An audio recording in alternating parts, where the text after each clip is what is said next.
Okay, so hi for everyone. This is Ghaleon from Poker Mania, and this time we have a bit of different sort of coaching idea that we are going through some of the hands on the hand analyzing area. And if the screen is working as it should, please comment on the chat. So we have few hands here which we can start to go through, and if you have any sort of comment, please put those on the Poker Mania English chat, and we can get some discussion on different hands.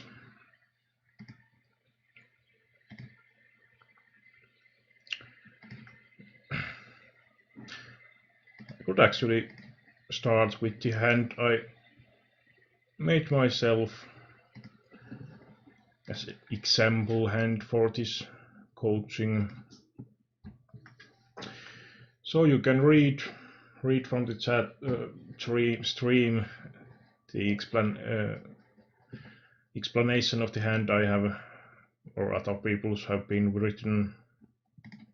So this is $15 spin and go, and I had a opponent here who was showing supernova status on his avatar or beside it, and he has not been doing any weird stuff like open raising huge amount unnecessarily and so on, or making pumping 3-bets. And yeah, good evening for Danita and everyone else. So I'm 20 PB deep here in heads up, 5-8 off on the button. I think anything on the pre-flop is totally fine. It's not like huge hand that open folding would not be horrible, but it's still decently playable. Some connectivity and so on. So I decided to min raise, villain calls, flop comes pretty dry, which is usually being c-bet quite often. But surprisingly, villain decides to don't bet small here. And personally, I thought that his line is most likely air heavy, that he doesn't really have much on the board. So I decided to float here, and Jack is actually a pretty nice card because I think if villain has some 8 hand on the flop, it's most likely some AX he has just decided to flat, so most of the time some small ace, small to mediocre ace, maybe some ace 10 at best, because usually people would be 3-betting like ace jack or better, at least some ace queen plus. And so I decided to float the flop and double float the turn, which is pretty nice for my range overall. And villain bets third time on the river with pretty small sizing, and I decided to shove as bluff. And in the hand, villain actually snap called me with a7 here, which is kind of, well, if he's a good player, I would assume, or like this line overall is pretty questionable, I would say, because as I said, usually this sort of board is c-bet decently often, so if villain gets me to fold a lot of air type hands directly, then it's going to be pretty horrible for him. And Of course, this time I did stack off with 8 high, so can't really blame his play, I suppose. But I think in long run, when he takes this sort of line with a7, he's going to be crushed pretty often because it's really dry flop overall. So there's not really that many like drawing hands I could be calling here and then bluffing. So villain has to expect that I'm making double float here pretty often with air for this sort of line to be good.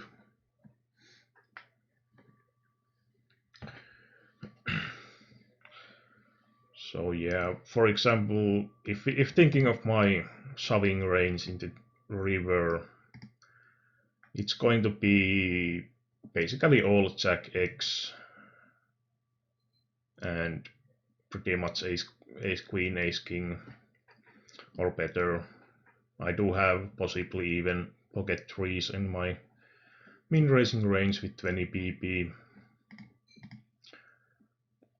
but yeah, I can have pretty much any sort of strong hand combination here because if I think villain range is air heavy, then I don't really have reason to be raising on flop or turn.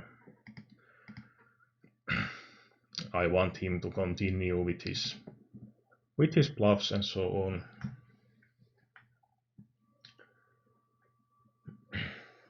So Carney says that villain probably didn't realize position. I accidentally donk in heads up like that often too. Yeah, that's a possibility, I suppose. But still, in heads up, I think it's kind of hard to accidentally donk bet because you are always in position if you have been the open raiser. So it should be happening quite rarely, I suppose. But of course, making this sort of play with total air like folding flop would be totally fine, of course, or making some small bluff raise. But I kind of like my line here against villain. That seems decent.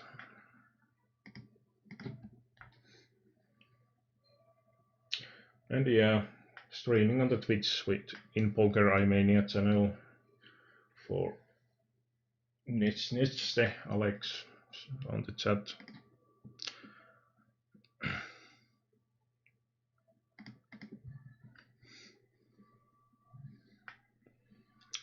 And Anita saying the same, that it's often a misreading spot.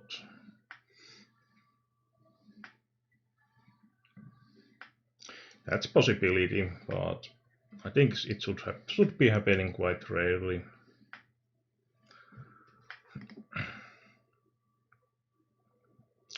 And Alex saying that it's pretty questionable call from villain.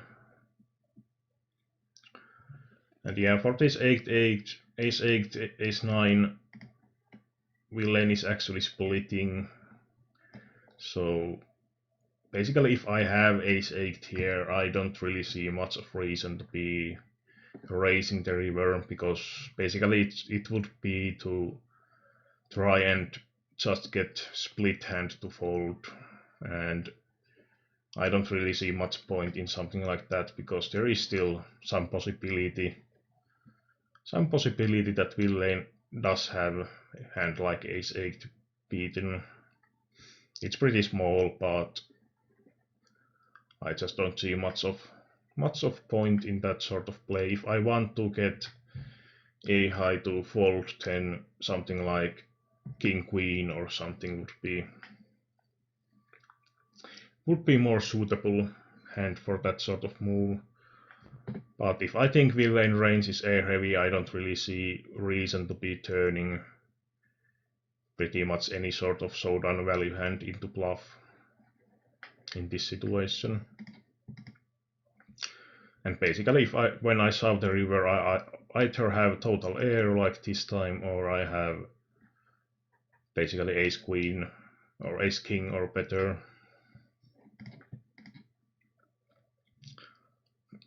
And of course, even shoving like ace king might be questionable if villain is capable of folding AX.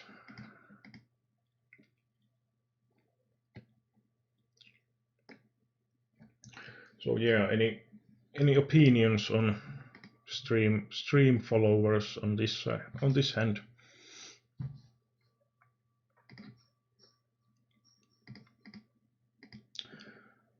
Actually, I much more often just bluff raise in this sort of situation against random players if I think that villain is just fooling around with donk betting, because it will be much cheaper option, and if villain then continues, it's easy just give up the hand. But basically, if thinking in balanced way, it's pretty questionable to raise the flop if we think that villain range is air heavy, because as I said earlier, I want him to continue bluffing. So if I have like ace king here, only reason to basically, if I think villain range is air heavy, is that villain would think that I think that his range is air heavy, and if I raise, my range is more likely air heavy, so he might 3-bet bluff. But that sort of leveling war usually requires some history at least, and I don't think I had any history with this guy. Of course, it's possible that he had some year ago hands on me or something.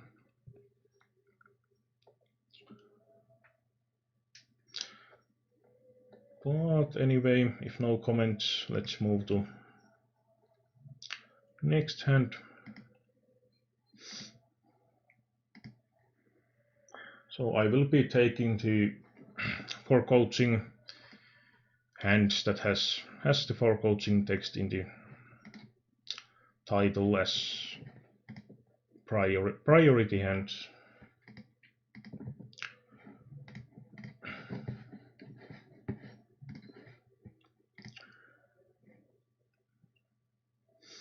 So in here we are in 9-man hyper game with queen then suited versus min 3-bet, and usually for like the title text on the hand, it would be good to always mention what hand we are talking about, or what game we are talking about, so it's always easier if you don't have to be guessing what game format it is.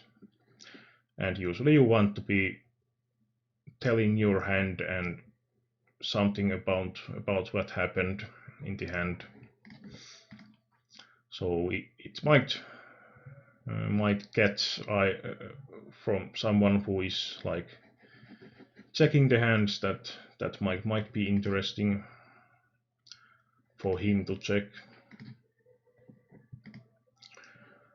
For example, if someone is heads up specialist or plays only heads up, it might be worth to mention that it's in heads up space, so he might be more interested about that situation. So we min raise pre-flop, which is pretty standard. From this position we have like 1, 2, 3, 6 players behind. Well, as long as villains are not really aggressive in these games, and I don't think they will be in $3.5 games, I suppose. It's going to be totally standard or fine open, even though it's a bit early position. So cut off min 3-bets, and basically it's pretty hard to fold anything here from our opening range, because with just such spot odds, any sort of hand will have required equity. Basically, only hand that might be reasonable to fold against such 3-bet might be some weak offsuit ace if we have opened that, because that sort of hand doesn't really flop that well, and even if you flop like top pair with ace 8, like a high flop, it can be problematic if the lane range is strong for 3-betting. But definitely this sort of hand we want to be defending.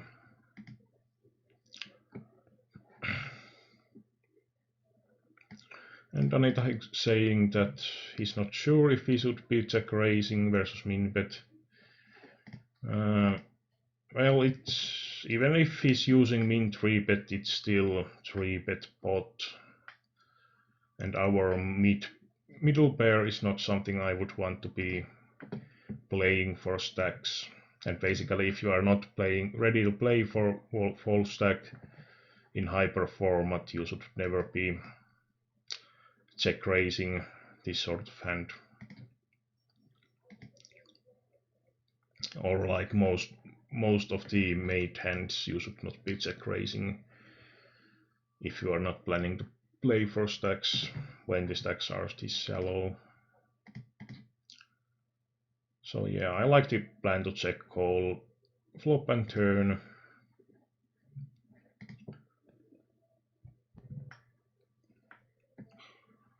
And then we'll lane shoves river.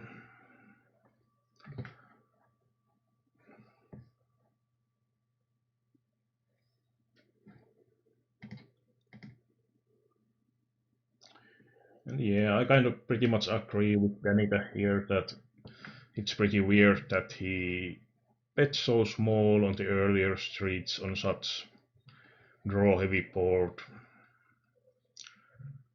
Overall, it would be pretty bad play if he has some monster hand, even like top set, because he should be wanting to protect more of it. But of course, it can be possible that he has strong hand and he bets small to try and keep you in the pot, which can be something he thinks about, and then shoves the river as he thinks that he has to get the whole stacks in. If we think about the river, we have I think we have pretty much same stack size, so we have bit over pot to call. So if it was exactly pot size bet, we would need 33% equity with chip EV and something like 36% or so with ICM. So I think this one will go quite close to 40% of time that we need to be beating his hand. And I think it might be that we are not good that often.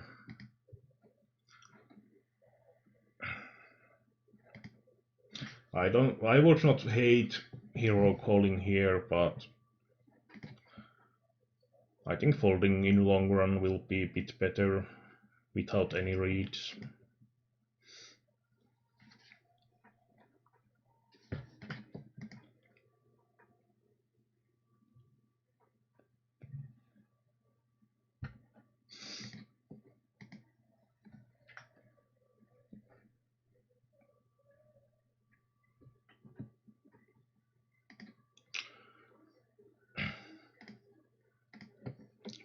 Yeah, it's possible.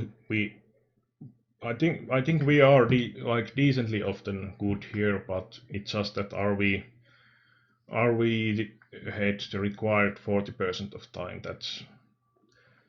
That's something I would be uncertain of. I would think that you are good like 30% of time or something like that at least, but so I don't think there's huge mistake in either check calling here or check folding. And if you had any indication that he might be maniac type of player, then calling is most likely better. Of course, the min 3 bet in itself, which he's making, is already something to notice, that pretty much no good player should be making this sort of 3 bet sizing. If it was like raised to 90 or 100, I think then we couldn't really tell anything from the sizing. But when it's min 3 bet, I think it's pretty much never good player.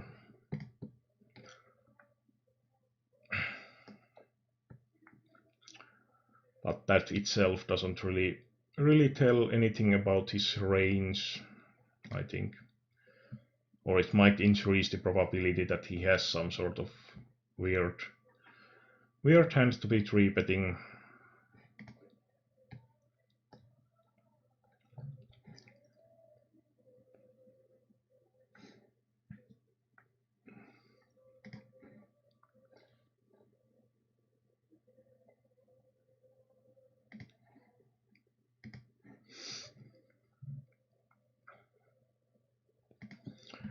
And this was again 9-man hyper hand ace jack on bubble. So we have cut off Reki looking player with pretty huge sample. Limping.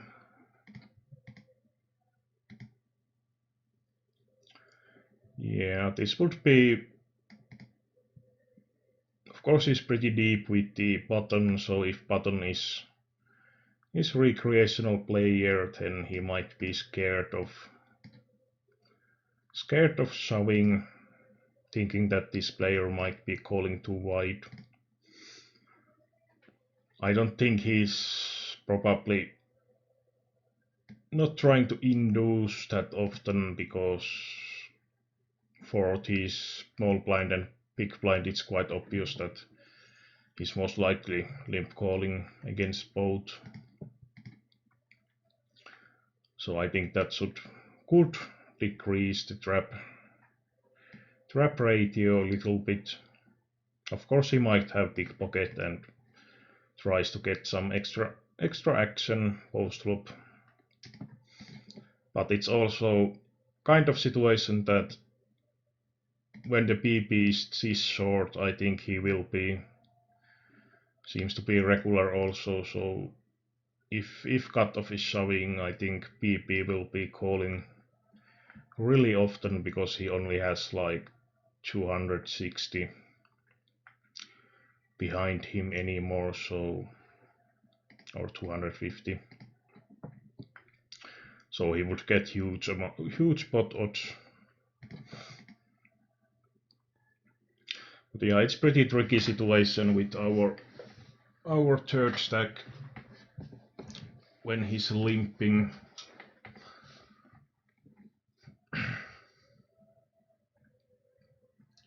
And if we have no fold equity, then shoving is probably going to be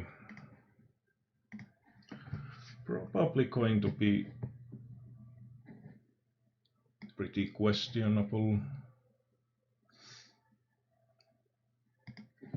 Like basically we can look through it as basic hand, because if we expect no fold equity, then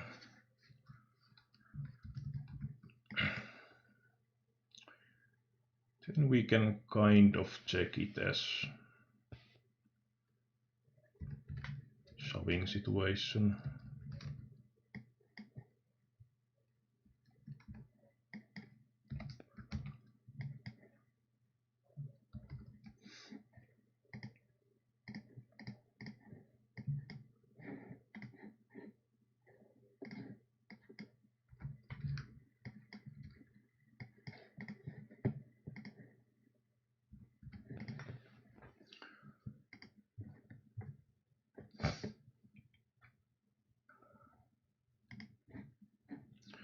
So if cutoff would be showing 33% range, and his range is not actually that wide because the PP is supposed to be calling really often.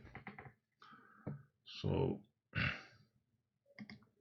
against that range we can't be calling with ace jack. If we think that his range is going to be not that often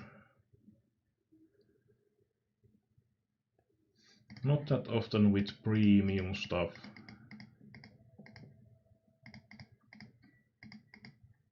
but more weighted towards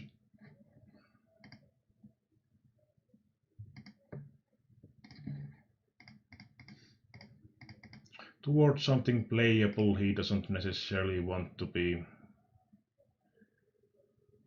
shoving. I think he should be shoving anyway, or the pocket pairs, so I would assume that it would be something about those Broadway stuff and some portion of time trapping hand.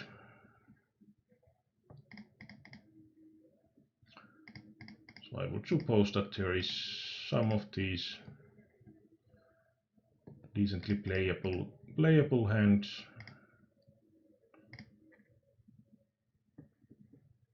Maybe something like that.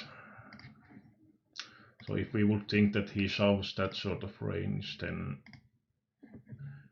it's still, or our range is even a bit tighter now. So yeah, I think shoving, if we expect that there is no fold equity, then calling is going to be better than shoving and better than folding.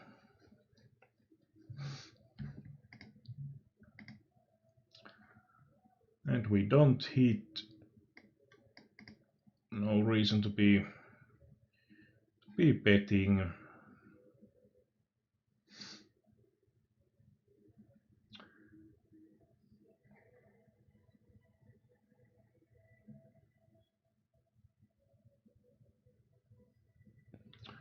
And yeah, we are definitely check folding against cutoff, check calling against button if he bets. And I don't really see any reason to be shoving this sort of board in this situation, because I think it will be hitting decently often if we think that cutoff will be doing this play more often with something mediocre. So I think he quite often has something on this board. So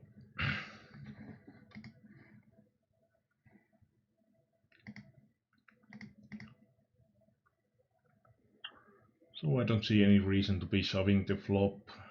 I would much more prefer shoving pre-flop than semi-bluffing in this situation. And board develops in quite a bad way, because now there is like lot of two pair combinations. PP might be value shoving, or some any 5 or 9 has straight also. So I don't think we can be bluff catching in the river. He would probably not turn one pair hands that much into bluffs, because those again might have enough showdown value to just check down. So there's not huge amount of combination he could be bluffing actually. And if he's value betting two pairs, then his value range is going to be quite wide in this spot.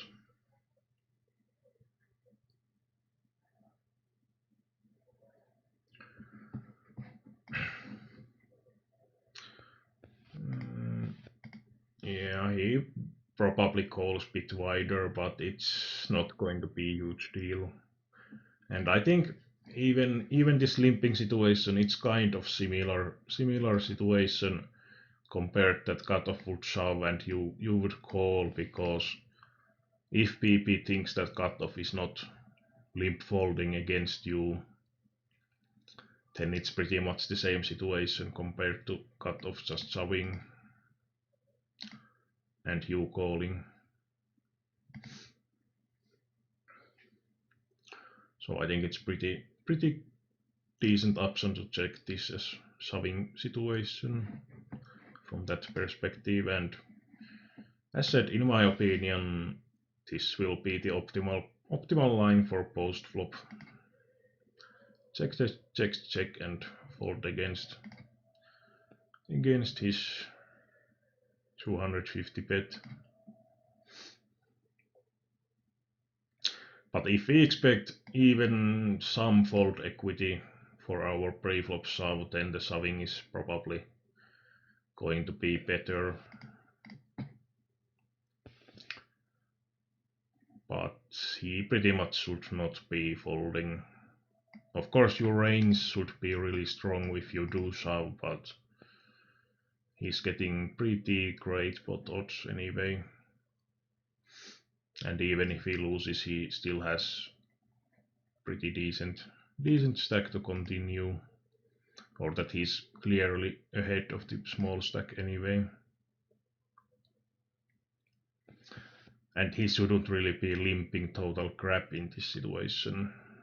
Would be pretty weird play, so also because of that we should not have any sort of fold equity.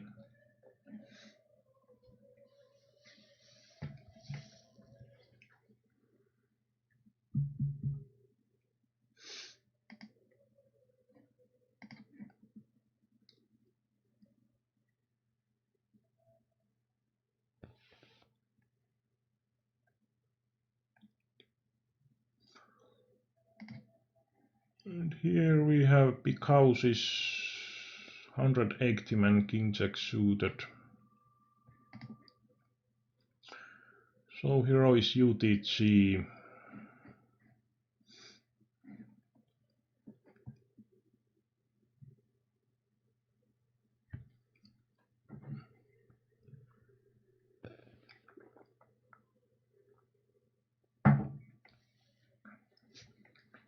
And yeah, it perfectly fits our coaching topic as well. So we have king jack suited in 180 man, and from the stack sizes we are probably not even close in the monies. So I think we have something like probably 80 people left or something like that. So we are opening king jack suited UTG +1, which is okay. Every time in this sort of situation you should be checking the stacks behind you. So what players are you calling? What players are you planning to fold? That's the basic idea, because if you min raise and then look that, oh, everyone behind me has nice reserve stack and I can't call anyone, it can be quite questionable whatever the open raise is good in first place. So we have cutoff here, not huge sample, but he has not been playing aggressively so far. So I think it would be indication that his range is going to be somewhat tight, but it's tough to say much because of that, because he might be overall on the passive side bit more likely than total unknown, but at the same time, if he's recreational player, then he might overvalue some hands in this situation, that he's not giving enough credit for early position open raise, and the fact that he shouldn't have much fold equity. So this sort of hand we can pretty easily check with hold'em resources. Just choose the advanced hand. And hopefully no Danita saying the stream lagging for him. Hopefully it's it's not common problem.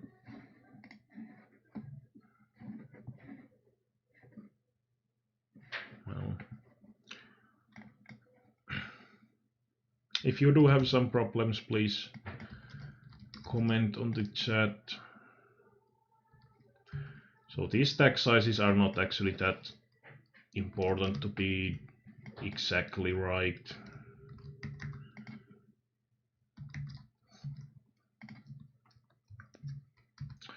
Because basically we are in this situation, we are going to be playing for chip EV anyway.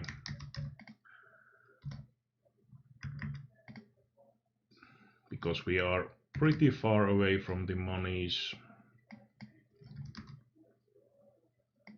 Okay, so refreshing might have helped. So when we are far away from the monies, I would suggest using chip EV basically, because the ICM side is going to be really minimal. Then if we are closer to close to bubble and risking big part of our stack, it might be good to be using like something like 80-20 structure. So we have advanced hand, we have to define here what is our sizing. This hold'em resources is actually beta version, so I think this view will look a bit different in the normal or the official version. But I would personally recommend getting that beta version because it has quite a bit more of functions. But here we define the open race for ourselves, and we can define that UTG folds.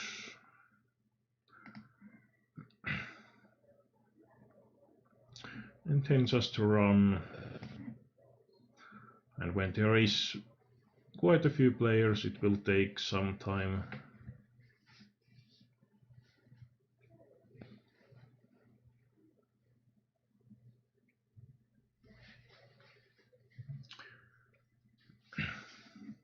Yeah, as Carney says in the chat, it's not great situation overall because we are opening from early position, so win lane range should be relatively tight, but at the same time we get decent pot odds and we have hand that has pretty nice equity anyway.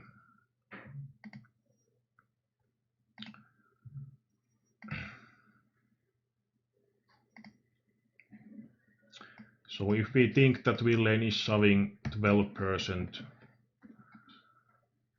which might happen, then our king jack suited will be pretty clearly profitable raise call.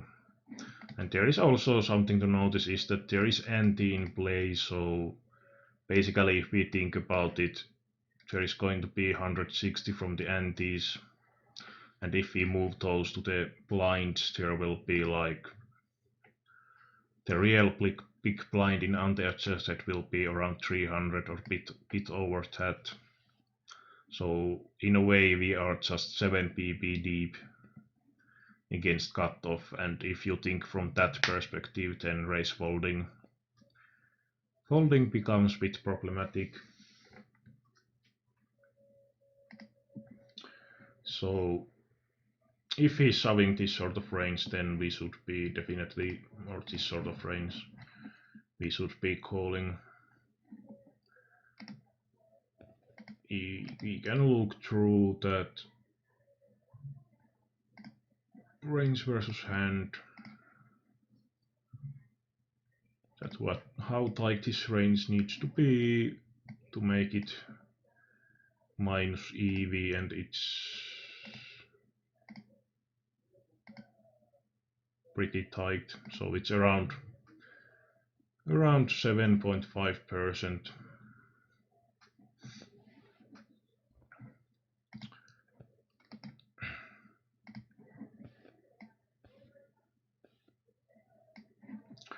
So if he's shoving 7s plus ace 10 suited ace jack off, then we should have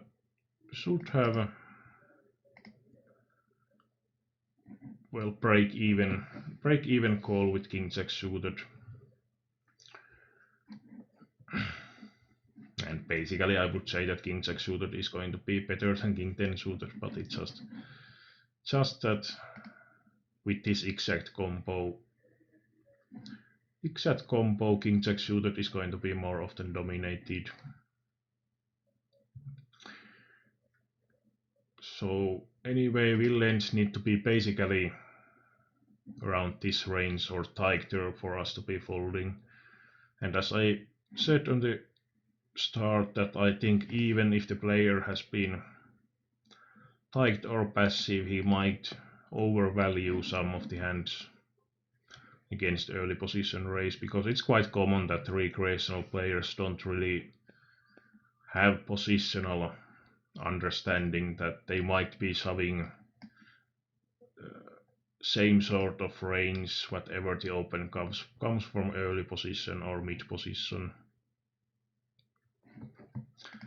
So because of that, I might think that his range might be more easily. I don't think there's that often this sort of jack 10 suited stuff, but I think he might have, for example, something like this sort of range.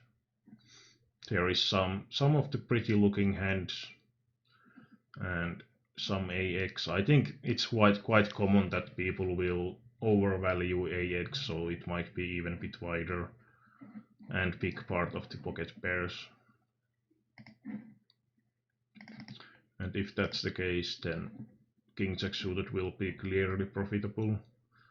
And this is, if I remember right, it was, not sure if it was 0.7% of the, I think it was from the chips we have in here,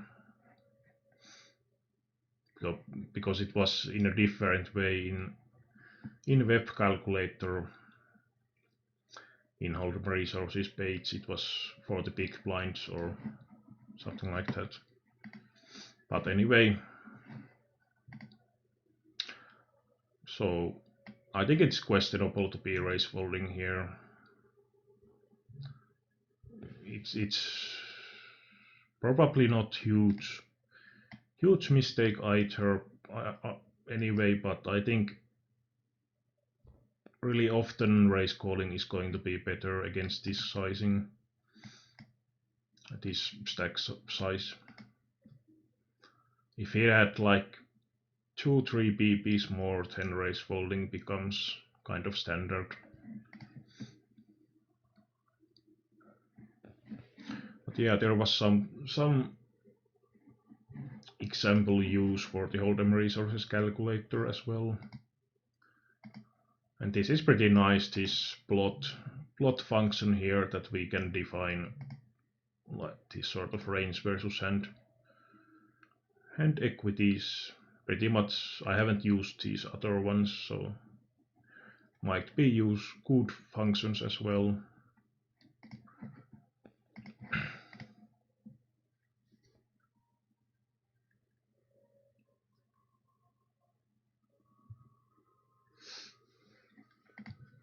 So basically I would be more hesitant probably to call someone like really tight looking regular, for example. If it's some ABC reg, I think someone like that might have something like ace jack plus, 8 plus or something like that as his shoving range.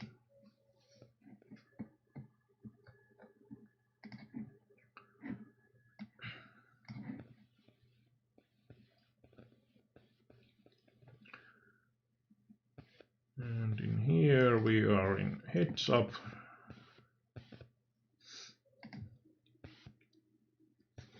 So villain has been opening 3x as default and been pretty active. Of course 19 samples, so it's probably 19 times he has been on the button or small blind.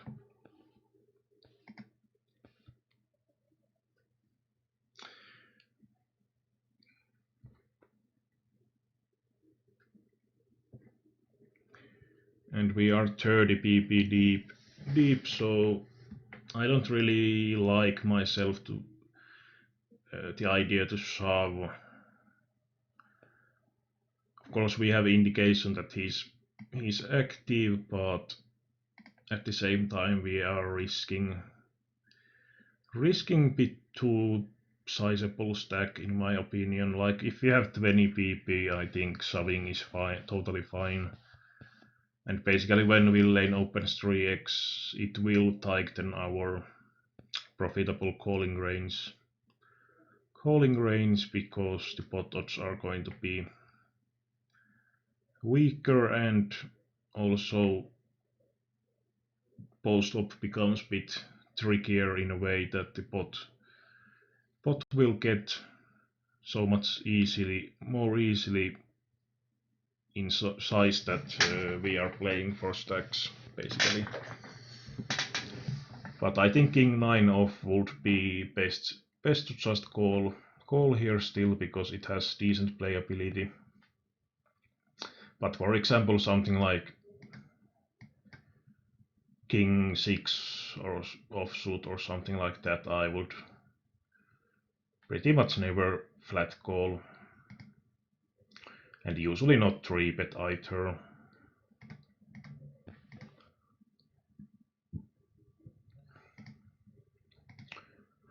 But yeah, we can check this one as well, that with what expectations shoving is going to be profitable.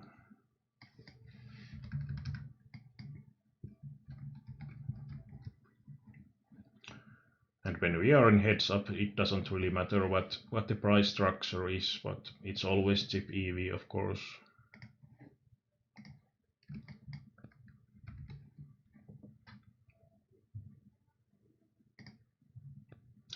So Villain is opening 3 pp. And for this, in the beta version, there is also option to add multiple option here. There is, for example, some examples of the formats you can use.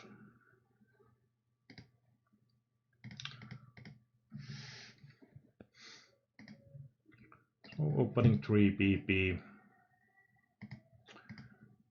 If he's opening 83%, then shoving king 9 will be pretty profitable if he's calling 27%, and I would assume that most of the time villains won't be calling wider than this 30 pp deep, at least. More likely that he will be tighter. So if we assume that he's maybe folding, usually people won't be folding pocket pairs, but well, let's leave all of those, take away few of the AX.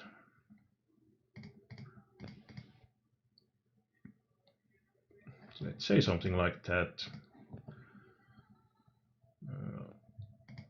Of course, now what should be happening, that hold'em resources will be decreasing small blind opening range, because otherwise we can shove any two profitably.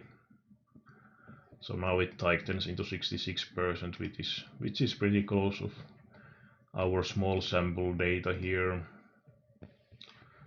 And of course, when we have this sort of sample size, it's totally possible that he's opening any two, or he's opening top 40%.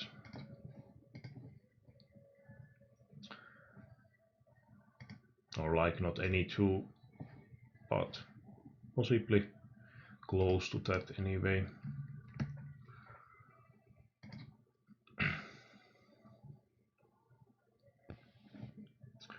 So now it would be, it's actually lock that one and unlock.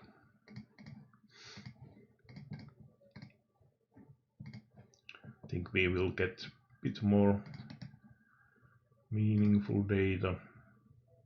So now if he's opening 66% and calling 24%, then King 9 will be marginal. But I would assume that villain is most likely a bit tighter as before.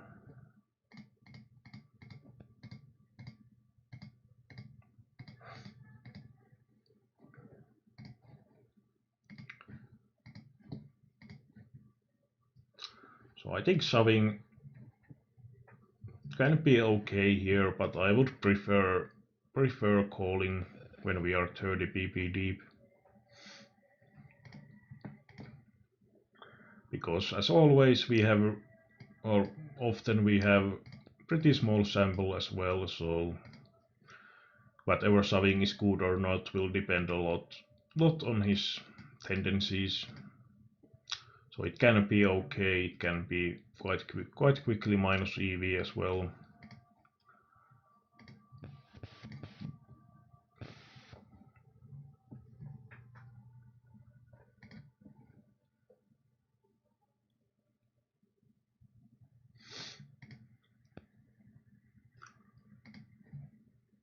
And here we have squeezing situation. So we have flatter here, MP1, 30 hands, and he has been limping huge amount or calling. So I think he will be folding decent amount even if he has just 11 pp. And Cutoff have not been playing pretty much no hands, but at the same time usually someone who is limping behind limper tends to have range that less often include the most premium stuff, because those would usually raise themselves. So I wouldn't be usually that afraid of the cutoff guy. And we have 20 pp here. 20 pp here.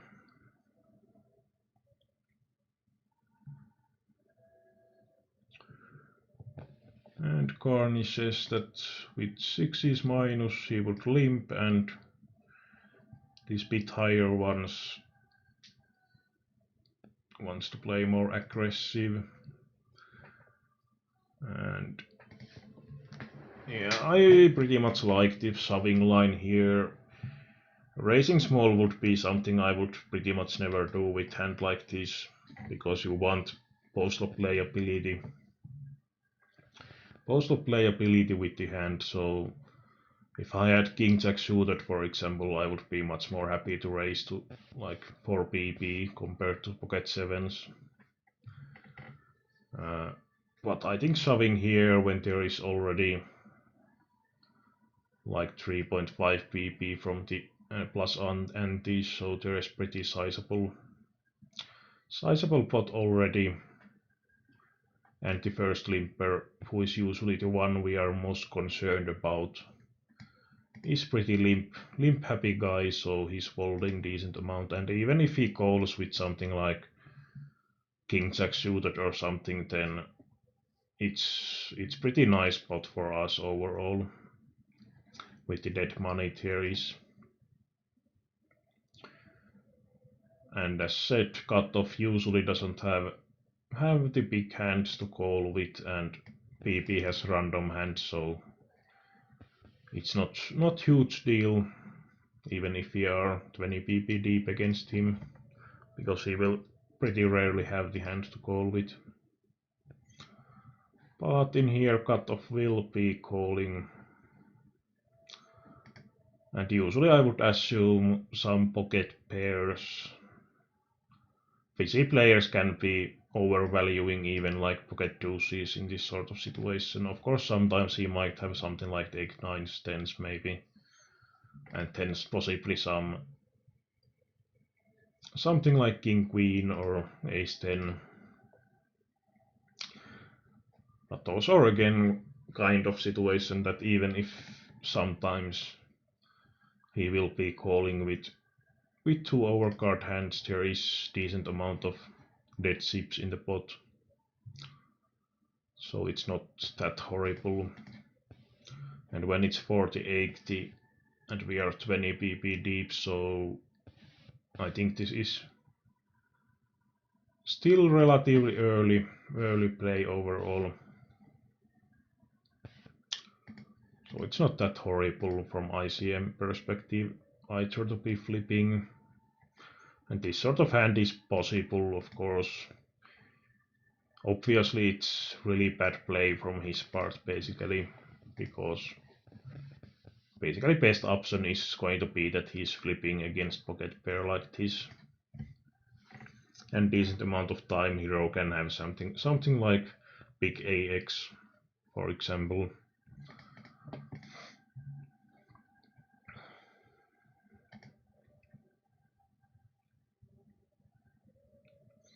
And there's some talk about squeeze term. Usually I would use that term in a situation where there is someone raising and then there is flat caller and you are then 3-betting behind.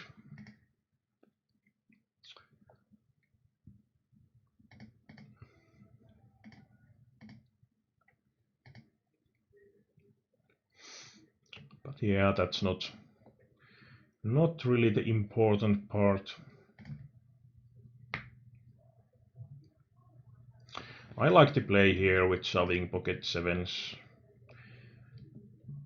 I think it's something like pocket tens would start to be reasonable for smaller raise, and definitely bigger pocket pairs than that.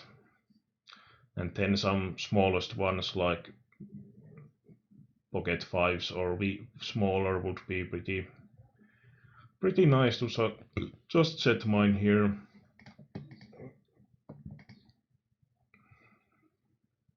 I don't think shoving pocket deuces will be bad play either, because of the fold equity we usually have on pretty sizable pot, but it doesn't mean that set mining would be less profitable.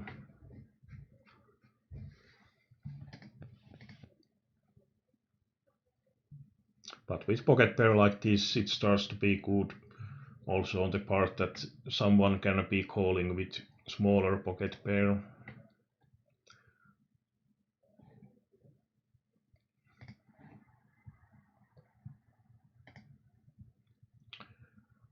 And then there was this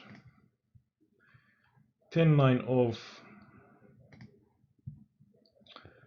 which I sent here a bit earlier today.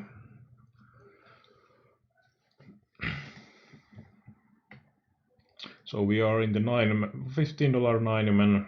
We have 10-9 off in the bottom, and regular guy is open raising.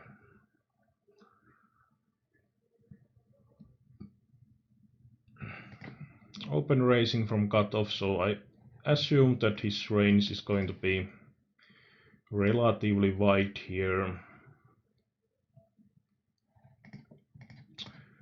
So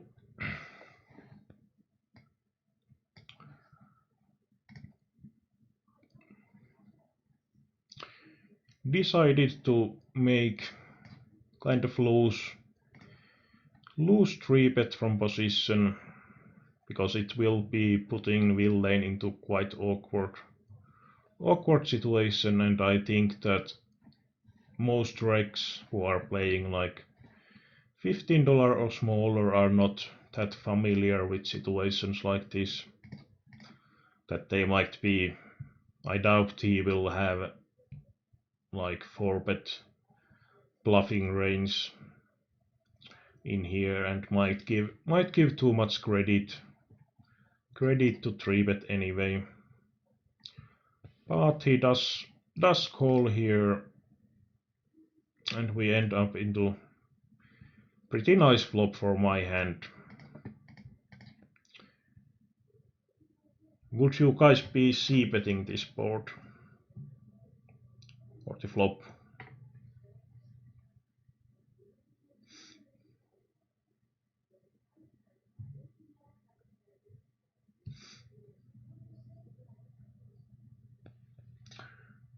Has not been too much commenting, so let's try to make this hand a bit more like I ask you guys.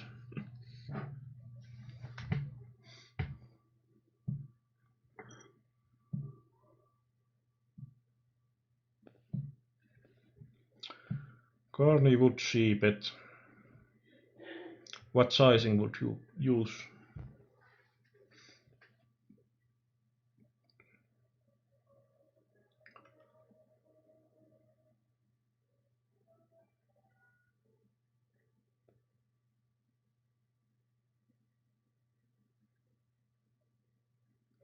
And yeah, like Carney says for in the previous hand when he has the pocket sevens that basically you should never have actual like bluffing range, because if you have some sort of like suited connector, you also get really great pot odds to just complete from the small blind. So your shoving range will be always kind of value heavy.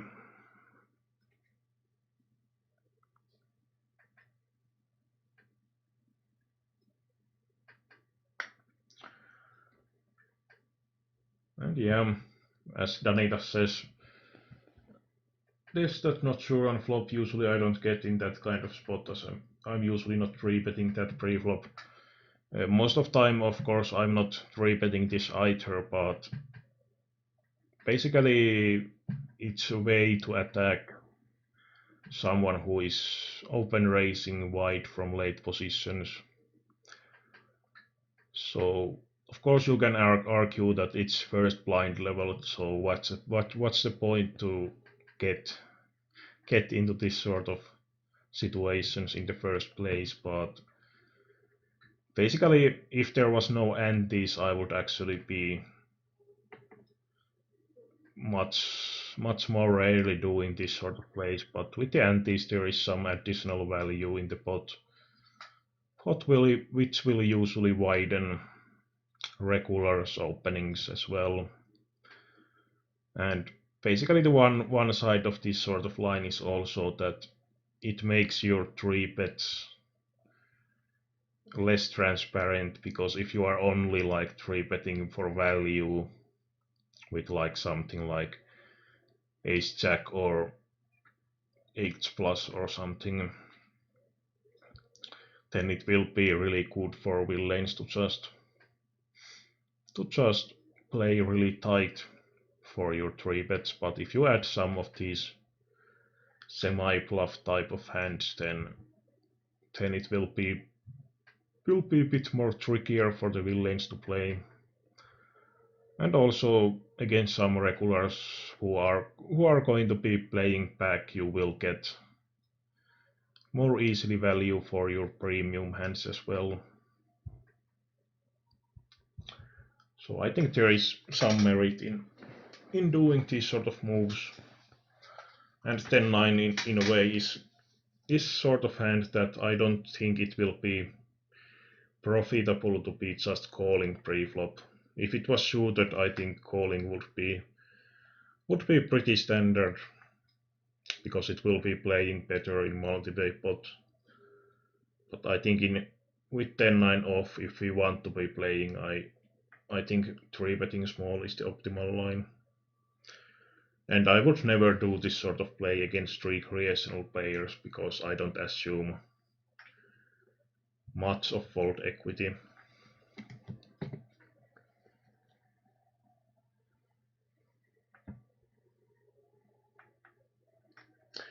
Yeah, c-betting is okay here, and I would use small sizing.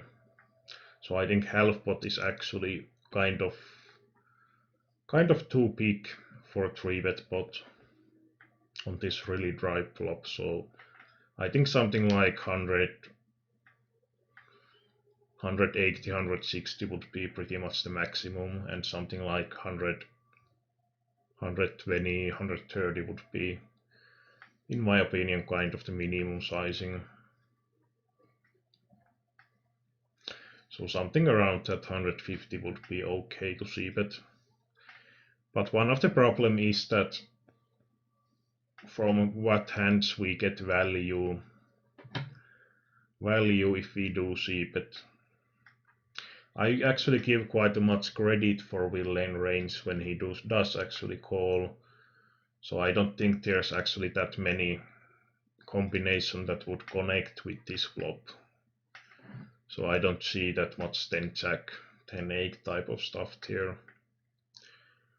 But he might have something like good Broadway hands, good aces like ace 10 plus or something, and possibly or big part of the pocket pairs. So he might be check calling with something like, let's say 8 6s 5s that we beat.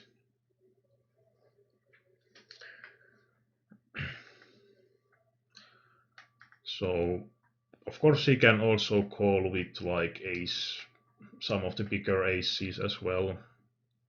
And of course there is the protection side in a way that if Will Lane has decent amount to overcards, we will also protect our hand by c-betting. So I think c-betting or checking is totally fine here. But the problem with value betting is that we can't really go for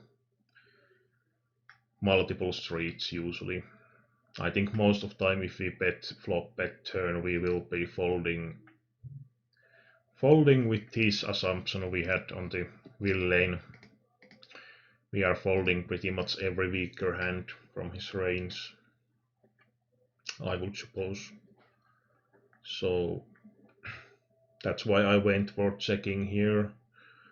And then when he checks again I went for the value line.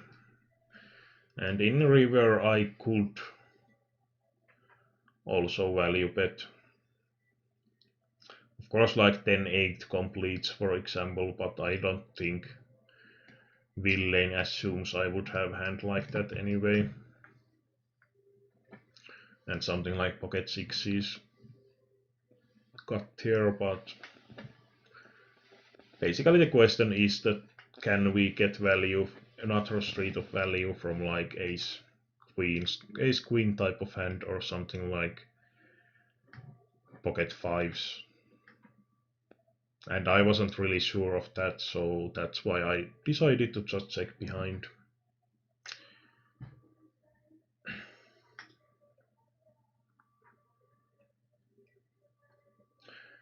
And the biggest problem is not actually the for example the flop sizing. We actually want Will Lane to be floating because we still have the positional advantage, and only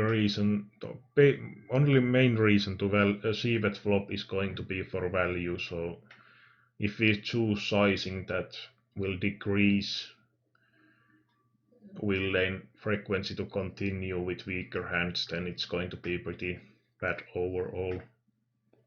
Of course it might make the hand easier to play, but the main part would be that what is the most profitable line in the long run. So yeah, I think I could also value bet again here on the turn, even though it's pretty thin in my opinion. At least if Will Lane is slow playing sometimes with his stronger range, because I think he can be calling. Not sure how he would play with something like Queens Plus, for example. That would he always 4-bet it, or would he call sometimes? But if we think that he's being honest with his line really often, then I think river value bet would have been pretty close to mandatory. because then he has most of time something like a high or weak pocket pair. And I don't think there is much of risk that he would be check raise bluffing the river, which might be the case with some of the trickier regulars, that they might check most of their range and possibly then check raise as a bluff with the bottom part of the range and top part of their range, and check call or check fold the middle part. But I think that risk is pretty low in the $15 regs.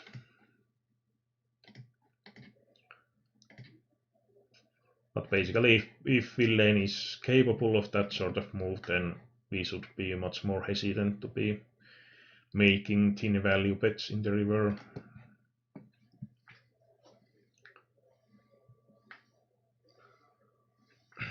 So these are the sort of situations where you can, against some regulars, for example, if they are folding the 3-bets way too often. In here I had only 33%, but it's also just sample of 9, so it's not huge sample. And that's something to notice, that I still had like 600 hands on the guy, but still something like fold to 3-bet is still quite, I would say, unreliable stat. But of course, if you have like 6,000 hands, it's going to be pretty much different.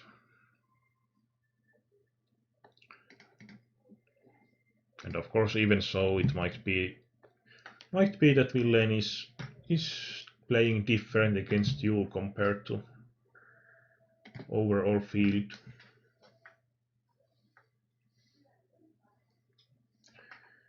And Anita's asking, when villain is 23/16, do you think it's likely a bit weaker reg?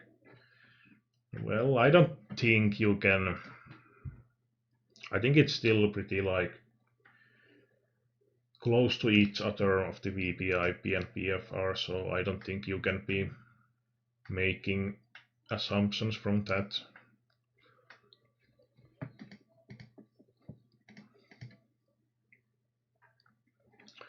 Do we still have?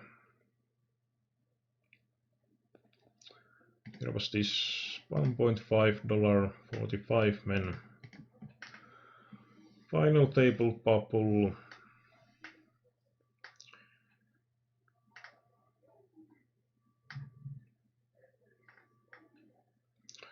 And villain is min raising with around 3 PP stack. So yeah, you can think this as a shoving situation. Of course, we can ask that, do we get any information from the fact that the villain is min raising? And without any specific reads, I would say to think it would be best, in my opinion, to think it as a shoving situation, because basically some people will do it with mediocre hands and try to get more fold equity. Some people will make it with monster hands to induce action, and some people will be making it with their whole range. So I don't think you should be making any reads on that, really. And if he's shoving 3 PP, we are on the big blind with 7-6 suited, which has great equity. Anyway, we should definitely be calling that one. So when he's min raising, you have option to be folding, shoving, or calling. And basically, if we agree that folding is not option, then by shoving pre-flop you have 0 fold equity. So by making stop and go you might create some folding equity sometimes. So calling pre-flop and shoving pretty much every turn. Of course you can like check if you hit really nicely, like hitting some trips or something like that. It doesn't really matter from like balance view in my opinion against unknown players, especially in $1.5 games or in other games either.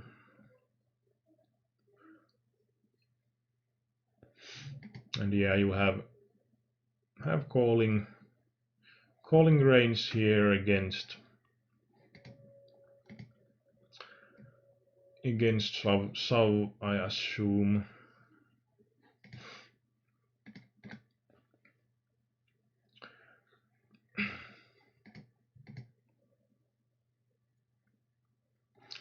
Yeah, I would most likely be a bit tighter here, and for example, basically, in my opinion, pretty much like all the aces, all the kings, you should be just shoving pre-flop mainly, because you won't get really better hands to fold anyway on the flop. Of course, there is kind of value in getting weaker hands to fold as well, because they still have some equity, but I think for limp and stop and go, something like these suited connectors type of hands are the best ones.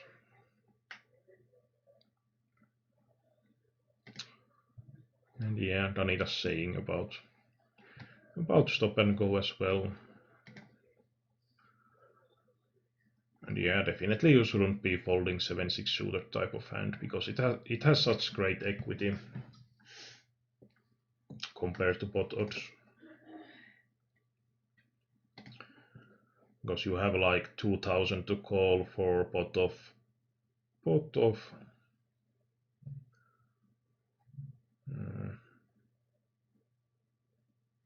well, over 6000 pot, so you need like around 33% from the chip EV view, and there's not that much ICM side affecting here. So we could check, for example, with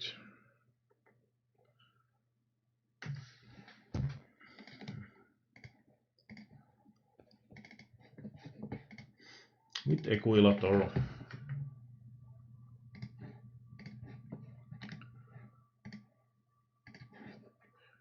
What sort of equity you get with this type of suited connector. So usually in that spot villain range is going to be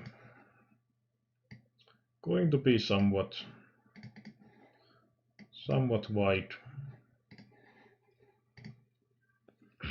So against that sort of range you get 40% equity, and even if we tighten it considerably, it's still going to remain pretty great. So it doesn't really decrease that much. And when you require that 33% or something like 30%, and there's not much ICM to worry about, then it's going to be pretty great hand to be calling.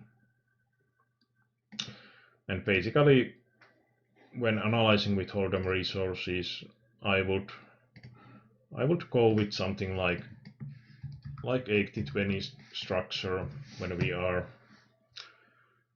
outside of final table, that there is some ICM in the play, but not huge amount, that we are still playing mostly for chips.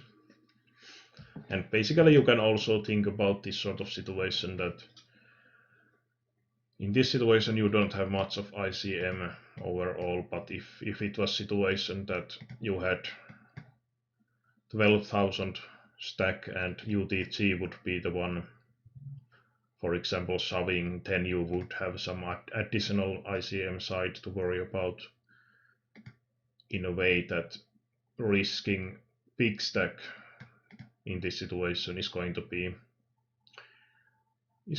more critical from ICM view.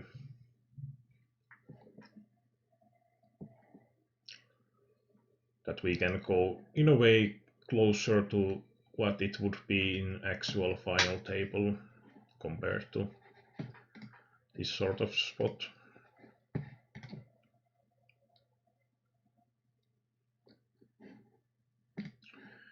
So we have had 1 hour 20 minutes. We would have some time still.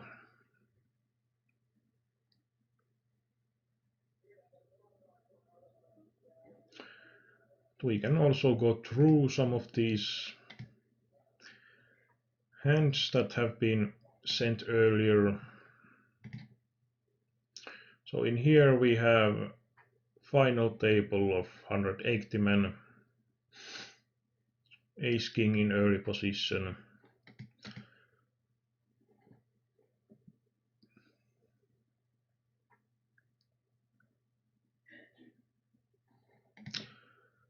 And when you have 15 pp, I would pretty much always min raise in this situation. I think only reason to be shoving would be mainly that if there is huge amount of flat callers on the table, that you would get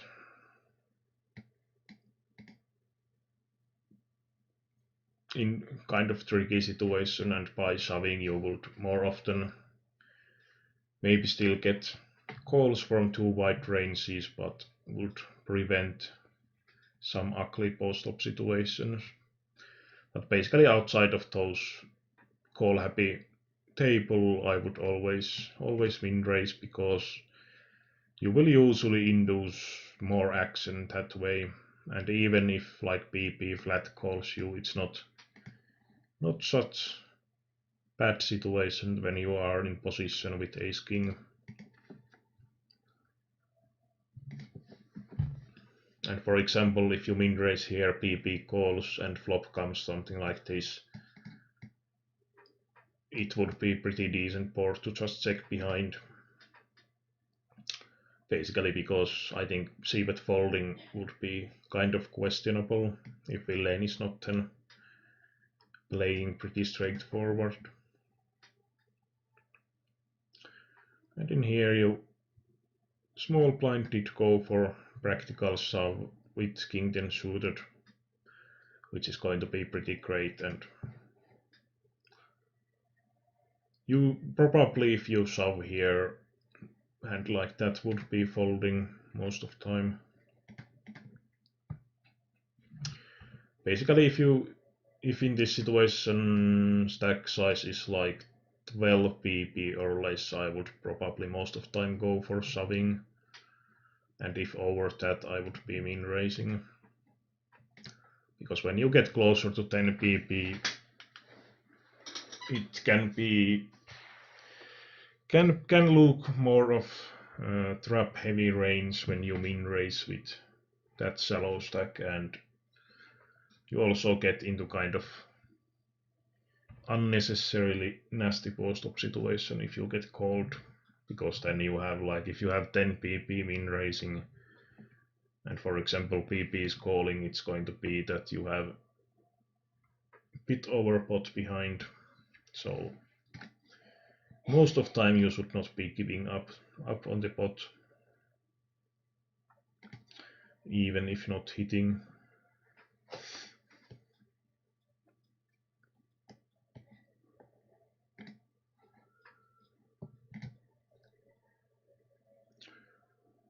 So what do you think about this sort of coaching?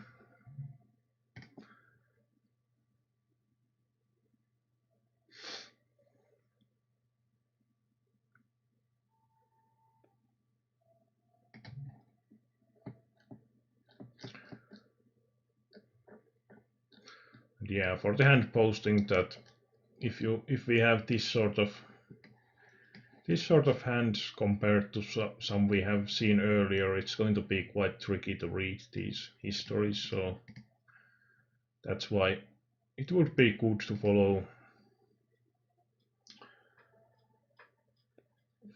the how to post hands guide we have here. I think it should be updated even for latest softwares.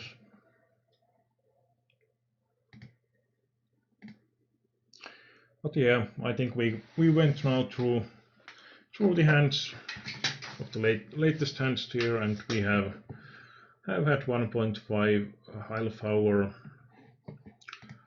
coaching. So from my part, thanks for the commenters and watchers. So have good night or good luck on the tables if you continue to play. Bye.